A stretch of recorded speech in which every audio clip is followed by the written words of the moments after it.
Hey, we ready to go? Patty? Oh, I'm sorry. Is she awake? Yeah, she's awake. That's what Hey, I missed last week. I gotta catch up. Hey, so did I. Oh, Yeah. Hey, you got to sit here twice as long tonight. Hey, Grandma. Hattie, How you like our wall of china over on the corner? oh. you talking about the new wall? Looks good. It's a sound barrier. It's a sound barrier. I know. All right, guys, tonight we have the three things under the administration committee because Mr. Parsons is here and we love him so much. We'll do the cable franchise issue first. And Frank? Thank you, Mayor. Background is that our cable franchise started out with TKR and then went to Insight, and now it's with Time Warner. Time Warner. Might have been some others in between. But in any event, it was for a 15-year period. Unlike other franchises, cable franchises are affected by federal law. Basically, that is, we have to give them a franchise unless we've got some reason to deny them, like they're in financial difficulty or they can't provide the service or the service isn't satisfactory. Number of other things, none of which we have any evidence of. So basically, we're required by federal law to provide them with a franchise. Jim Parsons represents the cable company. We've been negotiating back and forth for the franchise agreement that's been provided to you. There wasn't a whole lot of negotiating to do, it's just some minor fine points dealing with the legality of it. And right now, the franchise fee is collected by the state and sent back to us. We put some provisions in there that identified that might change and what would happen if it does and so forth. So basically, Mr. Parsons is here this evening to answer any questions that you all might have about the agreement or the franchise that I cannot answer for you. Do we get all the fee ourselves? I mean, you said it goes to the state? No, we do not. So they get their piece and then send it to us? Yeah, the That's what I back, thought, but I thought it- and I think that's still in litigation, but the background of it was that somehow or other, the legislature has been convinced that it would be better for them to collect the fee. They assured the Kentucky League of Cities and other municipal representatives that the amount that would go back to the cities would be the same, if not greater. That proved to be not correct. We're not getting as much as we used to. But to answer your question, that's controlled by state legislation. We have nothing to do with it. Thank you. Any questions? Anybody have anything they want to ask Jim? Is it going to be ready? Is it by ordinance, Frank, or is it just an agreement? It's an agreement. We need a recommendation of the committee to authorize the mayor to sign the agreement. Or is there an ordinance involved, Jim? We did? All right, so you want it adopted by ordinance? I've given you a draft copy. I gave you a draft copy, you edited the ordinance. Okay, all right, So we'll be able to have first reading at the next meeting then? that's correct. Okay. Just one clarification, this will be another 15-year agreement, right? Yes, Okay, same as it is now. all right. Jim, who's our carrier now? Carrier right now is still, the name of for franchise is still with Insight Kentucky Partners. Time Warner owns Insight Kentucky Partners. They will be actually selling, there is a process of selling the whole Time Warner system, which has not been approved yet. You may have received some notices. And isn't our group going to be accepted from the, That's the Comcast. so we're not part of that? No, you are part of that, but at the time the Comcast sale moves forward, they're spinning off the Midwest area to another provider. So ultimately, it'll be going from Time Warner to Comcast and at the same time going to this new provider. You probably got notices also from the new provider. So ultimately, Comcast will not be providing your service.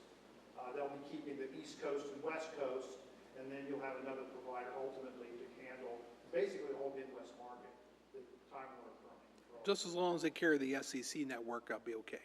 I don't think there's any chance they'll be changing that, so. They don't have it yet. Any other questions? Yes. Yes. will whatever we do tonight, that 15 years, will it incorporate whatever changes come up in that 15 years? There's provisions in the agreement, council member, that it will will relate how this can be transferred to a new facility. So you still have some rights there to consider the new provider, to see if the new provider can provide that. Whatever new provider is ultimately selected either through this, the new process, or even in the future, they'll be bound by the terms of your agreement. Okay, thank you. Any other questions? Okay, Frank, draw it up. Yes, sir. Thanks, Jim. Thanks, Jim. Thank you. So it'll be the next meeting, when did you? First Monday in August would be the next meeting for the first reading. First Tuesday. There will be a need to come back at either first or second reading, we'll be glad to come back and make it. I don't think so. If there's a big blow up somewhere, we'll call you and tell you to come. All right. Okay, the text amendment. David.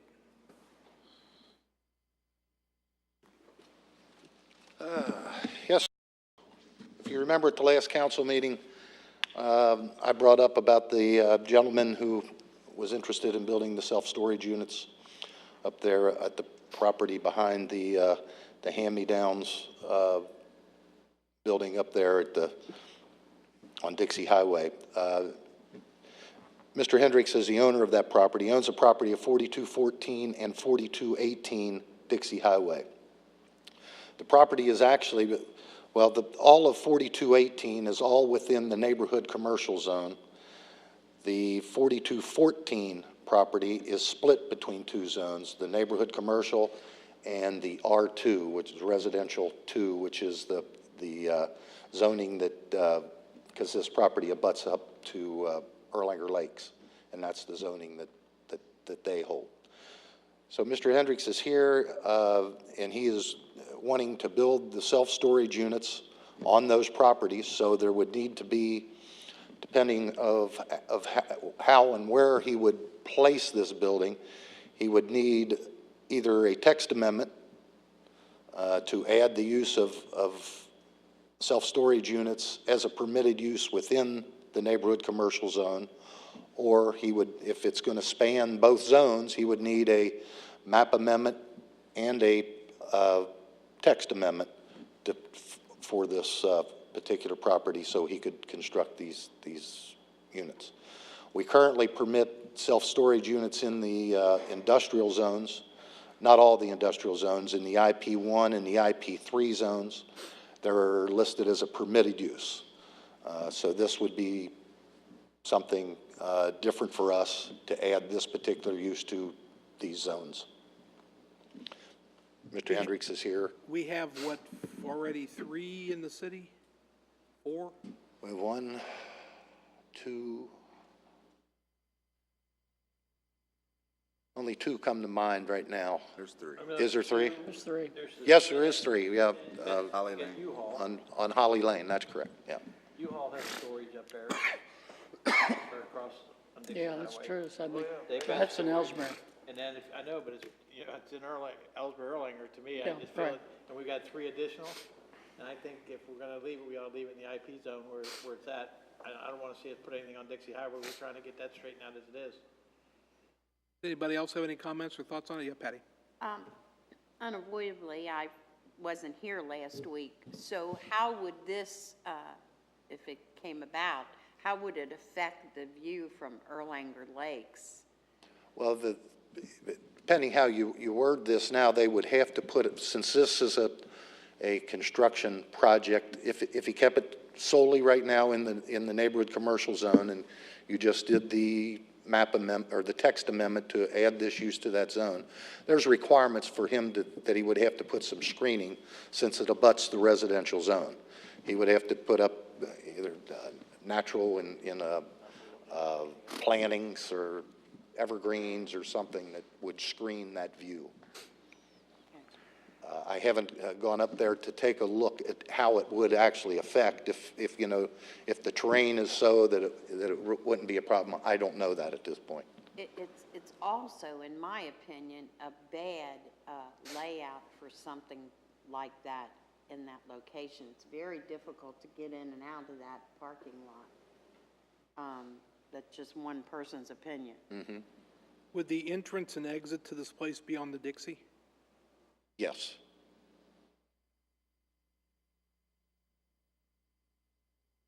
There's currently, the one use is there now, that hand-me-downs, that Right.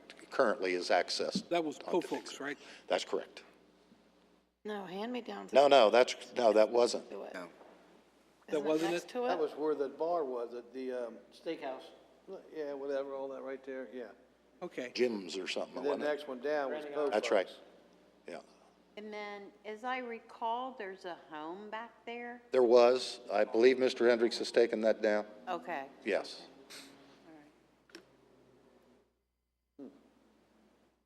I got a question, Dave. Yes, sir. That, if we get to adopt this text amendment, will it affect the other neighborhood commercial zones? Oh, yes. If you put this use as a permitted use in the neighborhood commercial zone, that would affect mostly all of our neighborhood commercial zone is along Dixie Highway. So, yes, that means they would be permitted in the neighborhood commercial zone. Way. Can't see it. That's too much for me. My gut feeling says it's not the right place, but that's just one person's opinion. My opinion too, Kit, Patty, we change it there and we get them all over the city, then Right, yeah. Yeah, that's, Anybody else? have any- Are they open 24 hours a day? Would it be open 24?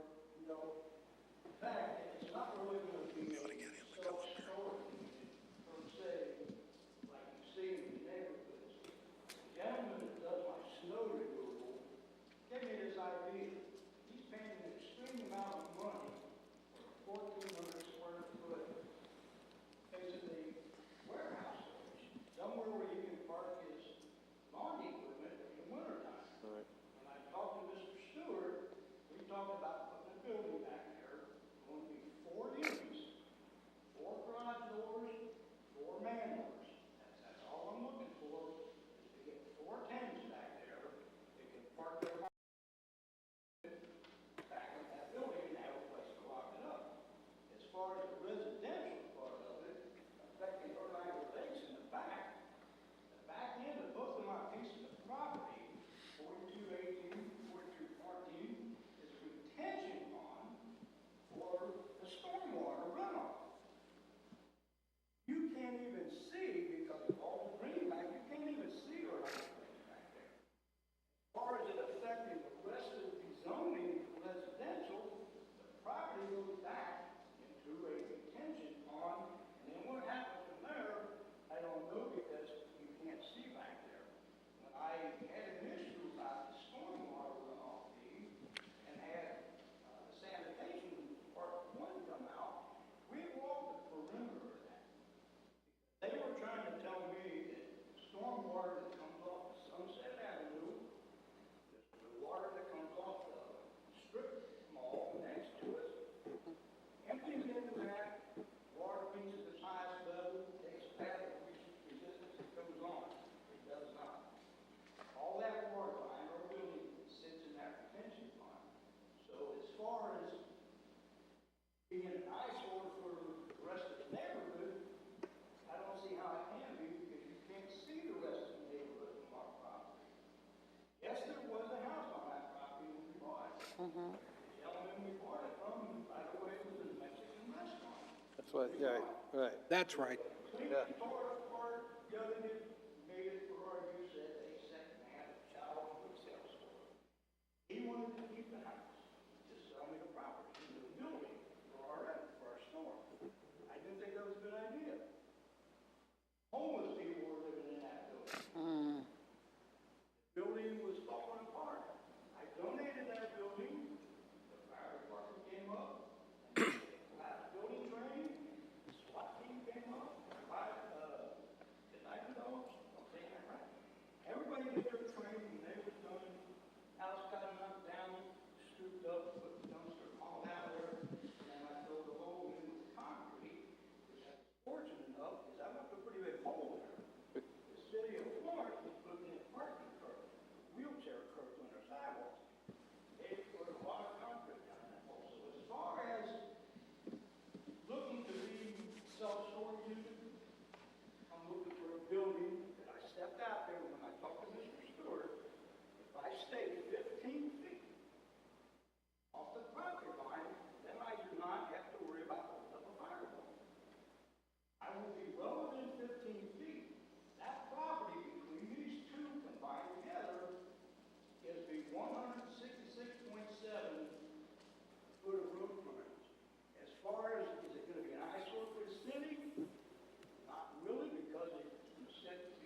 Yeah.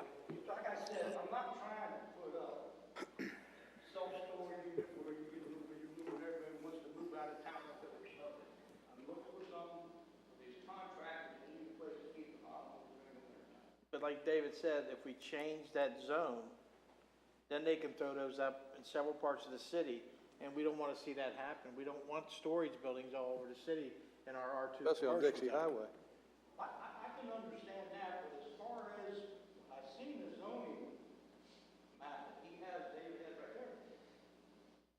Don't know, but I would guess everything within that dotted line is probably homes. Except for the piece of property of mine which runs up to that pond in the back.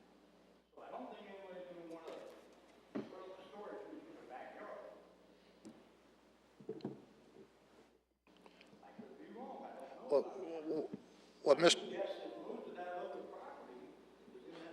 And you're right, and you're correct on that piece of property, but what Mr. Dunoff was talking about, the whole neighborhood commercial zone, which stretches from Dixie Heights High School all the way out to, Lawrence, to Kennebunk.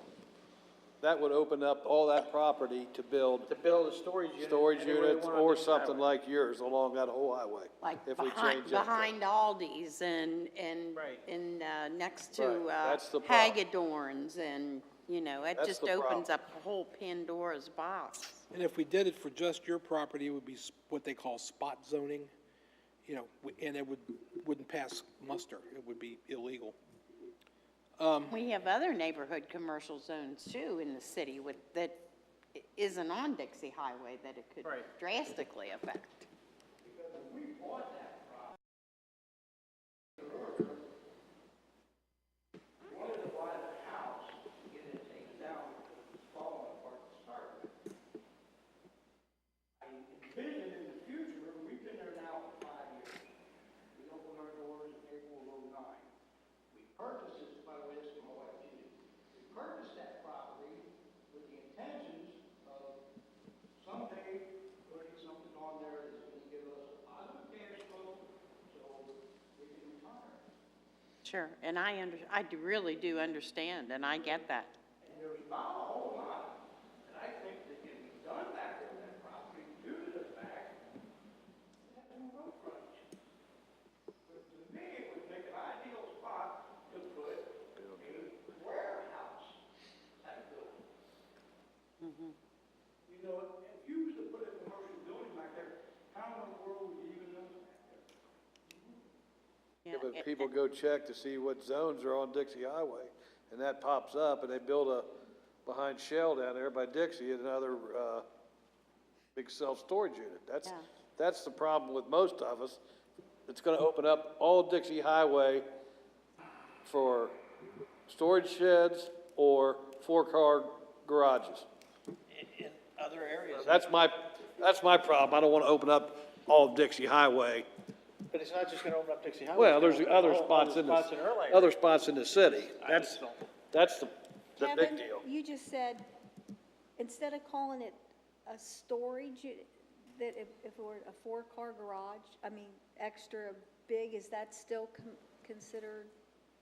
Well, it's it's what he wants to use it for, is to lease Yeah, right. those spots out to these Right. particular types of businesses, which is Right. by definition a zoning warehousing, which is, again, Is a warehouse. a permitted use in our industrial zones. Okay, I was just sitting there thinking that if it, if it were a garage, for, Yeah, you're just putting equipment in it. bigger like- than a like four, big- yeah, not a warehouse Right, type right. thing, that Yeah. if it were a garage, would that, Put a different label on it. yeah, that you wouldn't have to, Storage units, yeah. These would just be bigger. We're not looking to do anything elaborate, because I've already determined that concrete floor, and have a metal structure building on it, it's gonna have electric. I'm not gonna supply plumbing back there, I'm not supplying storage back there, I'm not supplying gas back there. It will be under control, environment, you put something in there in the winter time, it'll freeze. That's not the point. The point is not your building back there. What it is us changing that zone we're gonna change the whole Dixie Highway, the zone, to where they can throw these buildings up, all over Dixie Highway, and out here on this highway and on other places that have the R2 commercials up. It's not just your building, okay, and your land. If we change that zone, and we change the whole Dixie Highway on Erlanger side, they can do the same thing. And we don't want it to turn into storage buildings up and down Dixie Highway. We've been trying to get away from that for years. And if we let you do it, and we change the zone, like David said, we're changing it for the whole Dixie Highway. For the whole city. Everything not done on a one-on-one basis. No, Yeah. Not when No. you zone. Wish, not when you're yeah. dealing with zoning. Can I ask Mr. John Doe, did over here on this property, you have to say yes because John Doe did it? If you say no, this is circumstances for each individual case. Not when we're changing zones. Yeah, there's the zones. Frank, you have anything on this, or No, I agree. agree with If you what change the text of the zone, it applies citywide. the city? What if I stay on my commercial side of the property and it's already zoned commercial? Because the 4214 is a small portion of the two combined properties. Combined together, we have 166 road frontage. I would have to get the deed back out, 4214, where the house is at. Bigger portion of my property is the commercial part, which was the restaurant, which is now our business. Where do I stay within my already zoned commercial business?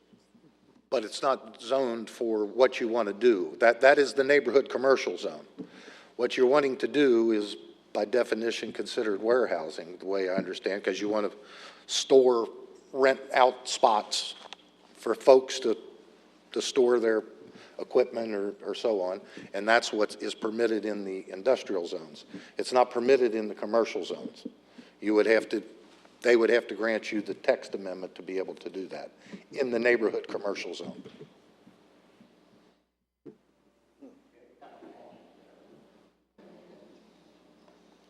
It's one of the, I guess, the fundamental issues about having a zoning ordinance. The way that the modern, what's KRS 100? Yes, sir. Kentucky Revised Statute 100 zoning, we have certain areas of the city that say, this is what can happen there, okay? We have certain areas that all residential. We have certain areas that allow multifamily, such as apartment buildings. Then we have the neighborhood commercial, then we have the commercial, we have industrial. It was an attempt by the planners when these zones were enacted years ago to keep certain types of activity away from each other, and also to focus it in certain areas. For instance, we have by law, we have to have an area in the city to allow, what do we call it, nudie bars, dance bars. Well, we put them in the industrial zone. They're away from everybody else in your industrial zone. And the unfortunate situation, while what you're thinking about doing, to me, doesn't sound offensive at all. I can understand why you want to do it and make some commercial use of your property. The zoning that the land is in doesn't permit that. And if we change it to allow you to do it, that change applies citywide. And what I think what the other council members are telling you is if we do that to accommodate you, that's going to open up Pandora's box for people to do this in many, many, many other areas. And it's an unfortunate situation that we find ourselves in with you, but I don't see any sentiment of council to change the ordinance, the zoning ordinance right now. It's up to them to listen to your request and decide whether or not to do the change. How hard would it be, could it be done, just to change the zoning on the part of the property that is a retention pond? I mean, nothing can be done that. I wanted to fill that hole in it until the guy that was doing the work for me tearing that house down, he said, well, you can't fill that hole in, Jim. You will flood Sunset Street, you will flood the part out next to you. Why can't that little corner on David's map just be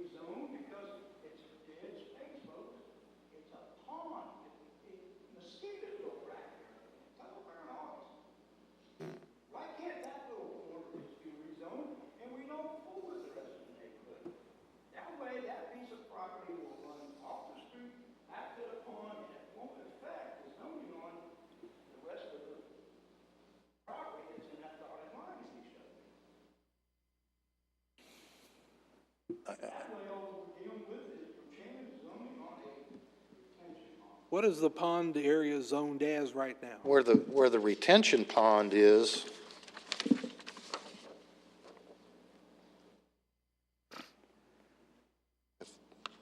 if that's it, and I think it's in that R2 zone, in the residential 2 zone. That's on,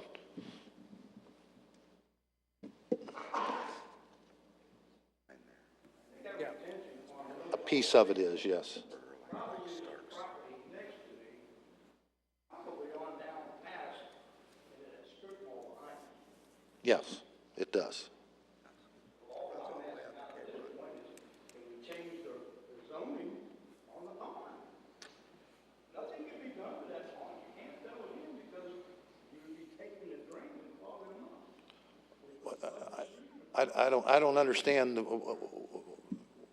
what that would do. I mean, whatever you change it to, it's going to have a zoning classification, and therefore it has to have a permitted uses go with that classification. So, So it's gonna go back to what we don't want the whole city to be. correct. Is there any sentiment to change the zoning ordinance as it is right now? Not to open up the whole city. Not if we're gonna open up every. No, I mean, isn't, we have neighborhood commercial right here on Erlanger Road. Right. And we're trying to revamp everything and, no, I'm sorry. And I really am sorry. Did I buy a dead piece of property in the city of Orlando? Did you buy a what? I was doing myself good by buying this, tearing that house down, getting rid of a bar that I understand was a problem in the city of Orlando. Yeah. That's why I purchased everything from Mr. Garcia. So did I buy a dead piece of property and I'm not gonna be able to do anything with it? You can do whatever it's zoned for, but evidently Commercial, it's not what- zoned for what you want to do with it. It's pretty much like retail, like what you're doing there now is a permitted use in that neighborhood commercial zone. Yeah, but like I said earlier, I don't wanna take the money, invest it into something like that where I can just minimal amount of money, put 4 garage doors on this building and I've already contacted Duke Energy, they came out, they said the light pole that's in between my property and the Polo building, they can put up what they call a overhead light, which will entirely light that parking lot up in the back. There was an easy fix for my lighting problem, because I thought I was gonna have to do something out there, plant poles, put up lights, there's already a pole there to accommodate lighting, and concrete blacktop and steel and electric. I can't do, therefore I pay somebody to do it, and what I'm doing tonight, trying to get the okay to do that. Like I said, if we could just rezone that portion of property that runs off of 2414 back into that pond. If you can do that, if you could rezone that without going with the rest of it, then you don't have to worry about somebody coming in next week and say, well, I want to do what Mr. Hendrick does. You can't, it's not done that way. Rezone that property for Mr. Hendrick because it is a dead piece of ground. Raises the seed. That's almost good for right now.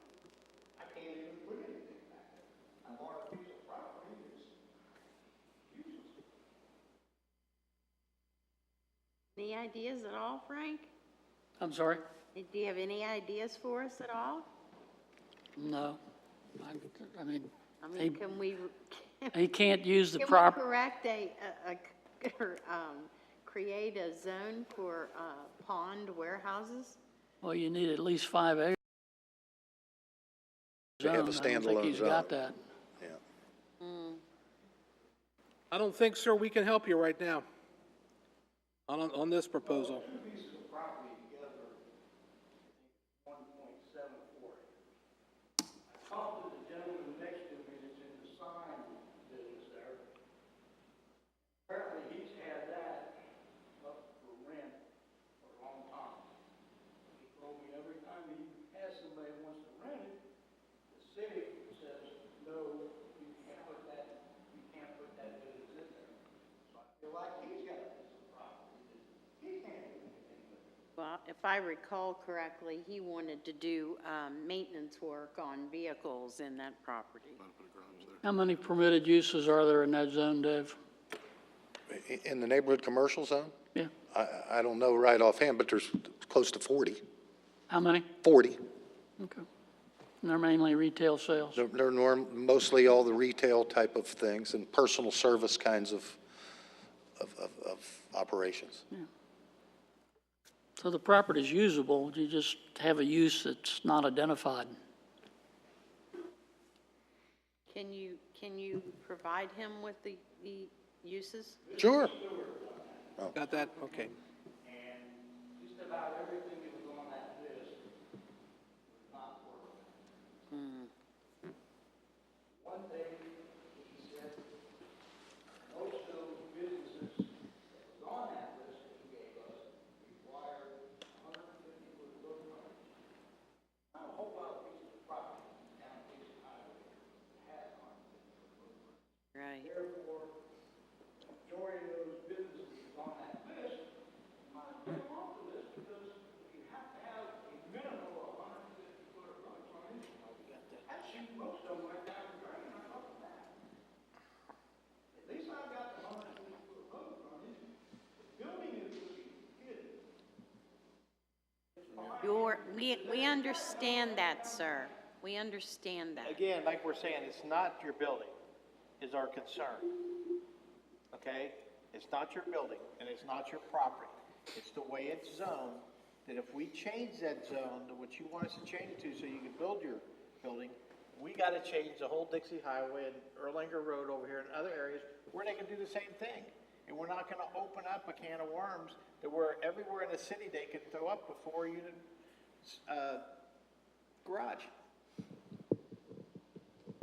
So, again, like we're saying, it's not what you want to do. It's just, it's not legal for that zone.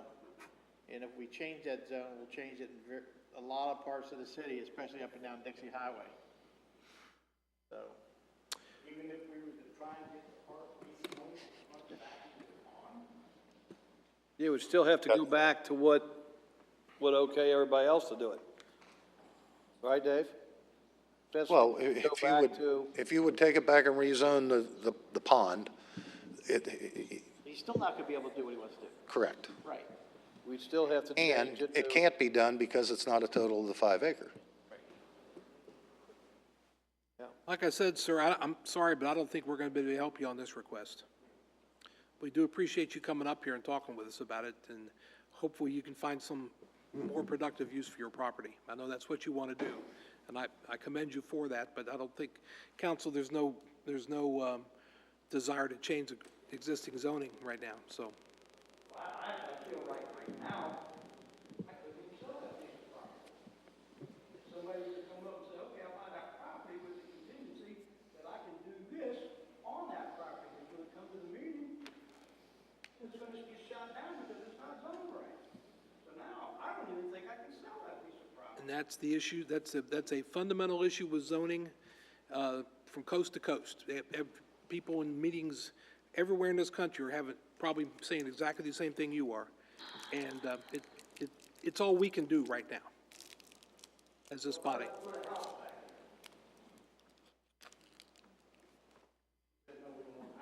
No, On the residential part? it's not, no.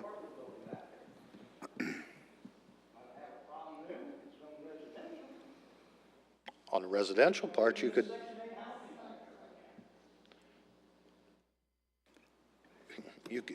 residential's permitted on that one piece of your property. If you wanted to build something into compliance with the zoning regulations, setbacks and so on that fits the residential use, you'd get a permit.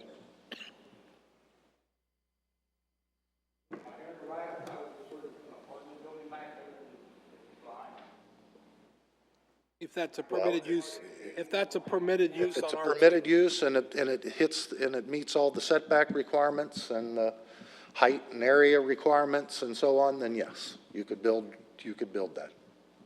It's not zoned for multifamily, is it?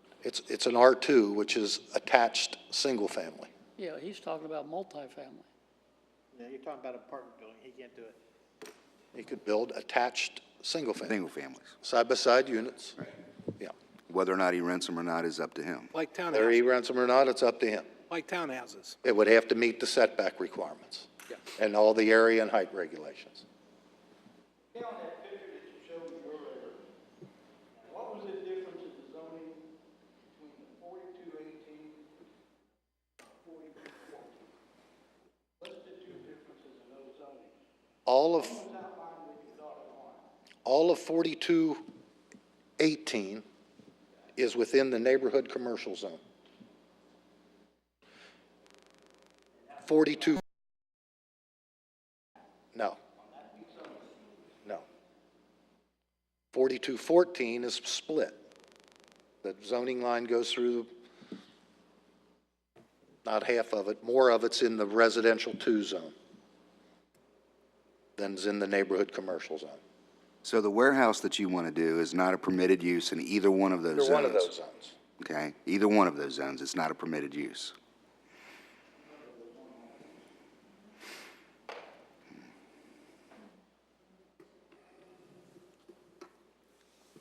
Okay, we need to move on to our next item. There's no legislation going to be proposed there then? No, Okay. sir. Sorry, sir, we can't help you with this one. Thank you. For coming.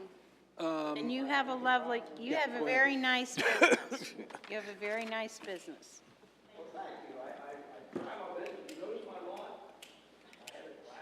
Yes, it does. It looks great. Yeah, it does look great.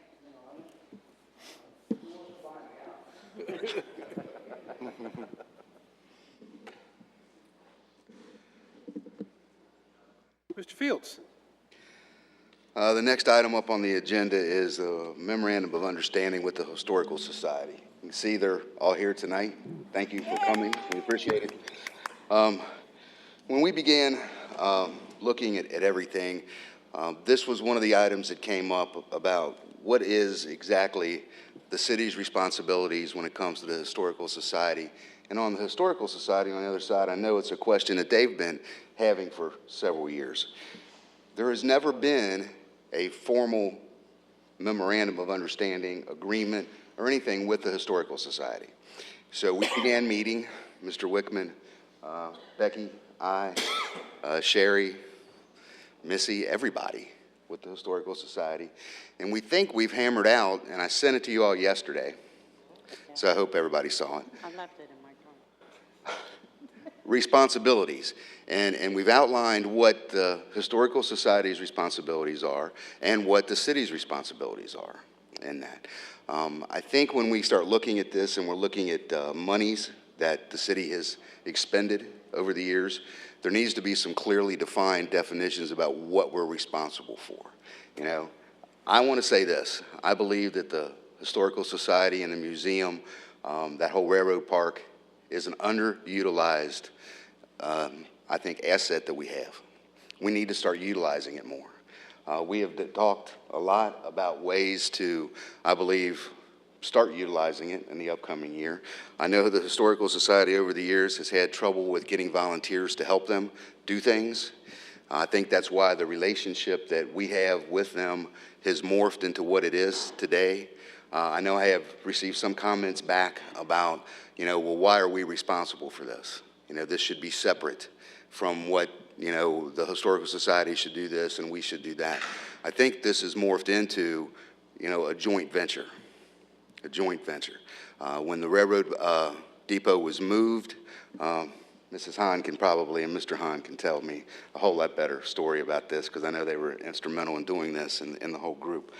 They raised funds to get that moved onto our property. At that point in time, we began maintaining that property. We rent that whole park from the railroad every year. That includes the space where the museum is. So we're already maintaining the park and doing some things. So the natural maintenance that goes along with that building, it should be what we do. And it's an asset for our community to have, to preserve the history of this city. And this is the only group that has stepped forward to do that. So I think that, giving them some stability for the future, adopting an agreement and the city deciding to, yes, this is what we're responsible for, and the Historical Society saying, yes, this is what we agreed to do in return for that support, is a win-win for everybody. And then there's no questions about what responsibilities lie on either side. So I've asked them to come tonight. I know that, I've seen this, Pat, you want to come on? Well, yes. Somebody, please. And see, because I know that Mrs. Hahn did a whole lot of work on this agreement and getting it together and doing some things. So I know there's probably some things that she'd like to say about it. This here is a beginning, I believe, and for you all to look at it and see what you think. And if you agree with everything that's in it, fine, we can move forward. If we don't, if we see things that need to be changed, this is the time to look at it and discuss it so that we can put this, I think, you know, in a written form where we can both go forward. You know, we've been trying to get something in writing for many, many years so that this could all be outlined and with some kind of a document. And so, you know, I really want to thank Mark because he has taken the initiative to actually get this started for us. And Frank has done a lot of work on it, and Becky, and we're just hoping that you all would approve this memorandum of understanding so that we all know where we stand and that there wouldn't be a lot of questions among everybody about who's responsible for what. So we'd appreciate your consideration. Hey, Johnny, yeah. I'm all in favor of the memorandum. I would hate to think that the city would not want a museum in our city, and if going in there to see what's in there, it's shame on you. I mean, it's a beautiful little building, and it's got great artifacts in there that bring back a lot of memories. And I've talked to more people on Facebook about that little railroad park this year. I've had friends come in from out of town and go up there and visit, and they're amazed at what's up there. And I think it would be a shame for us not to work with them and the hard work they've done up there. I mean, that's a part of our lives, every one of us. Absolutely, I agree. I agree totally. It's just terrific. I assume that the committee, Kevin, will be recommending the approval of the memorandum of That would be a understanding fact, sir. at the next meeting, so Yes. when we can act on it in the first meeting in August, I'm sure that it'll be approved. I looked at it, I didn't see anything wrong with it. Okay. Oh, well, you're an attorney. Well, what do I know? Mark had to read it to him. I had a mistrial today. It doesn't know how good I am. I'm just kidding. You know, talking about it, and I think, and we have talked a few times about future things that we can do up there. We have some, I think, really great ideas about utilizing that park, partnering with the Historical Society to do some things.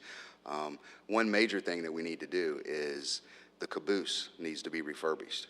So, you know, how do we save it? How do we get the funds to do it? So working with the Historical Society and their status, we'll be able to solicit funds to help us do that. And maybe we can plan some events in conjunction with that to help do that, the same way they did when they went back and they gathered funds to relocate the depot to its present location, to do those kind of things. So talking with Becky now, who's doing the community events, since we've kind of morphed those positions into one, there are a lot of things that we can do. And the only event that we really hold up there is Heritage Days. You know, that's the only event that really the city has, is a whole citywide event to do. And if it wasn't for the Historical Society and them being there, we wouldn't do it. So, you know, getting that park utilized for maybe some other events that we could possibly do. We've talked about trying to maybe do something at Memorial Day in conjunction with the parade. We had some comments this year about the parade from citizens that said that they didn't think it honored our veterans enough. I would agree with that statement.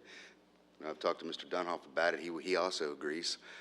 So maybe we can do something in conjunction with that parade ending and doing something at the railroad park that would be both. It would be a celebration of that heritage inside the railroad park and, you know, a memorial for our veterans. Yeah, absolutely. So there's a lot of ideas that we can use, I think, and you're going to hear about hopefully in the upcoming year, that we're going to try to get together and do. Heritage Days this year, can I say this? September 21st. Can I say what it's going to be? Okay. September 21st. We're doing a lot of things, and it's going to be honoring the heritage of the Erlanger businesses. You know, we're going to honor one business that's celebrating their 100th year, and doing that, hopefully we can get the business community involved with the Historical Society. Our hope is to do that and start having some of those partnerships. But we also want to recognize through the heritage, you know, their idea, okay, about doing that and honoring the businesses of the city. It's a great idea. So that's the ways we can start, I think, working together more to do those things. And Heritage Days will be a good one just to get started at. And if we do incorporate these different ideas and hold different events, would this this memorandum of understanding then, then we could add to it? I mean, it isn't a set in stone. We could add what we would do as a city as part of it, what they would do to help us do that. So we can change the memorandum as we do it. Change it, can't we, Frank? Yeah, the Can we memorandum- change it? First of all, the memorandum doesn't really, as I recall, doesn't really address activities. It mostly addresses property and who's responsible for the property and who owns it and who insures it and those sorts of things. The memorandum of understanding is not a legally enforceable document. And if you read it, it says that many times throughout the document. It's simply a document that says, we recognize this is what we're doing. It is, you know, if the Historical Society says, well, we're not going to do whatever, you know, something that's in that document, the only remedy of the city is to say, fine, we'll evict you. If the city says we're not going to do something that's in that. I'm going to be there for that day. If the city likewise identifies something they're not going to do anymore and the Historical Society doesn't like it, their remedy is, well, we quit. But it's all voluntary. It is not a legally enforceable document, so you can change it anytime you want to. Yeah, so we can add like responsibilities for Sure. different things that come up and who does what or what, okay. But at least that's- now we would have something on file that Yeah, outlines right. who's Right. responsible for Yeah, what. to add and subtract whatever we need to. Well, and we could even do a different one at that point in time if we wanted to do certain events and have just that one agreement for that one event. You know, because this document, if you look at it, it deals with Heritage Days. It says, you know, about the responsibility of some of Heritage Days. But it talks more about the maintenance of the building. It talks about the supplies that are in the building. You know, one of the points you brought up, you know, if you're talking about the equipment inside, who's responsible for that? Even covering it on our insurance and making sure that some of those things. We know that if that building, if that museum burns down, we can't replace that stuff that's inside. No. You know, you might replicate it, you know, somehow, some way, but you'll never replace it. What we wanted to be able to make sure of is that, you know, the coverage was there so that, you know, the items that are replaceable, you know, that the shelving, the cases, the computers and all of those things, that they're covered in what they are. You know, putting some things on some of the value that's in there, it's just an unknown. You know, we're in the process right now of completing a new inventory, so hopefully that inventory may shed some light on special items. You know, there are some things in there now that have been donated recently that maybe do have some significant value, firearms, some things like that maybe, and our insurance company has said, you know, those could be like the jewelry, I guess, riders that you get on your homeowner's policy for special items that you would have in your house. So we can do things like that, so we need to identify those to get it done. That's what the agreement talks more about those responsibilities and the events. The park's ours anyway. I mean, we maintain the park, and anything we do in the park is, you know, a city event pretty much. So. Well, but make we can sure do that for everybody each reads one. this thing and be prepared to act on it at our August meeting. No objections from anybody I've heard so far. It's a great idea. And I thank you all for I've all got the a work that question. you've done. I've got a question. Yeah, Kev. Thank you. When they did the school thing this summer, did that go on? I mean, I don't remember remember when Di went up and And they for the did. schools? Yeah, Did that all work? oh, yes. Okay. Yes. I thought it did, but I Yes, couldn't yes, remember. Yes. And, you know, Michelle is planning on doing that again, like those first days of school. She goes up, and then the teachers call her, and we have a to-go box with items in it, and we go to the schools and do like a 30-minute history program that the teachers request. Oh, that's awesome. Yeah, they did a good job on it. Yeah, yeah. Why can't they Yeah, have a field trip to the depot?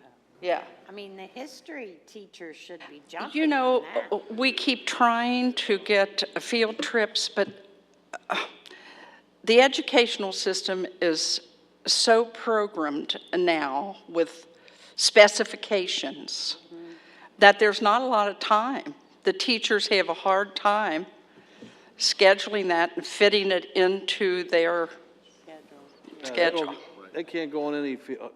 Di used to take 10, 12, 15 field trips a year. Yes. And stayed in Erlanger, Ellesmere, and took all these kids to all the local, up where they make the barbecue, where they Dusings makes the, it was neat, and they just can't do it anymore. No, they can't do it anymore. Di used to get grants to be able to take children to do that, but now there's, it's so structured. Have a Halloween parade with all the kids in their Halloween outfits from Locust Street School to Erlanger Elementary. That was I've the got best haunted house I've got in the entire pictures of world. that because my sister was in it, and they don't have time for any of that stuff. No, they don't. They don't. It's kind of sad. Charlie, you remember that? You remember that Halloween parade? Wow, that was something. Okay, well, we'll be ready. We'll be ready to go on that then. Well, thank you all very much. We appreciate it. Thank you for being here.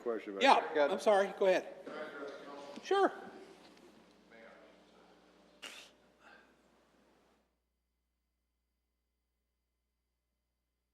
Good evening. My name is Paul Dusing. I'm the Vice President of the Historical Society. With regards to use of the park, I'm jealous that we don't have a red, white, and Erlanger, party, concert in the park. It'd be great if we could have some place to do that, like at the Lions Club where you could look down on the hill. But anyway, that's another story. I'm jealous. But with regards to the Historical Society and the museum, we travel to different functions in the state and out of state sometimes for historical events, facility tours and what have you, and we talk to different people in historical societies. And it's embarrassing, actually, to tell them the situation we have compared to the situation they have because we have it so good.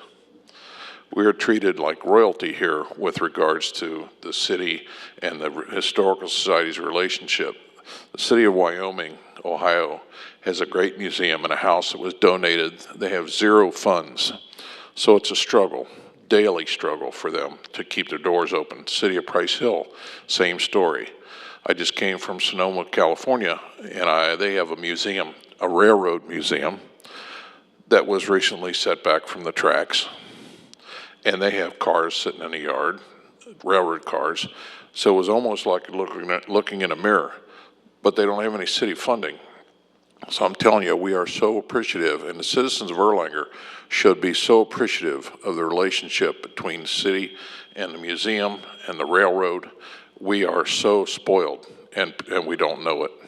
And I just want to thank everybody here and the people who were here before us for what they've done, what they're doing, and what they will do. And you should all get a big thank you. Thank you. Thank you, Thank Paul. you. That's very nice. Anything else?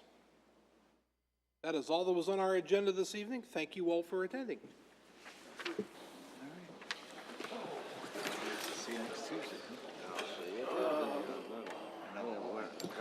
How's the building coming, Jim? I saw your tire being built. Getting there.